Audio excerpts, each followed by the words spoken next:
പാലക്കാട് വടക്കഞ്ചേരിയിൽ കാറിടിച്ച് 2 യുവാക്കൾക്ക് ദാരുണാന്ത്യം. അഞ്ചുമൂർത്തിമംഗലം സ്വദേശി ഷിബു, പല്ലാവൂർ സ്വദേശി കിഷോർ എന്നിവരാണ് മരിച്ചത്.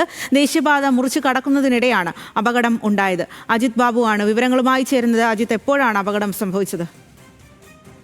സ്വാതി രാജീവ്, 8:45 കൂടിയാണ് ഈ അപകടം ഉണ്ടായത്.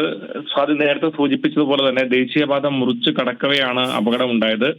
ആ ദൃശ്യങ്ങളിൽ ഉൾപ്പെടെ കാണുന്ന പോലെ വാഹനത്തിന്റെ മുൻഭാഗവും ഗ്ലാസും ഉൾപ്പെടെ തകർന്ന നിലയിലാണ്. അത്രത്തോളം വലിയ അപകടം തന്നെയാണ് അവിടെ ഉണ്ടായത്. 2 പേർക്ക് ജീവൻ നഷ്ടപ്പെട്ടു എന്നുള്ളതാണ് പ്രധാനപ്പെട്ട കാര്യം. അതിൽ എടുത്തു പറയേണ്ടത് 27ഉം 26ഉം വയസ്സുള്ള 2 പേർക്കാണ് ജീവൻ നഷ്ടപ്പെട്ടത്.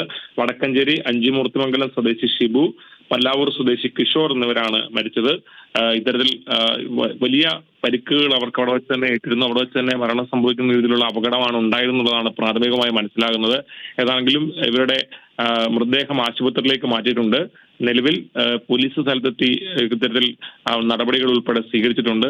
2 പേർക്ക് ജീവൻ നഷ്ടപ്പെടുന്ന അപകടമാണ് ഉണ്ടായത്. ശരി അജിത്.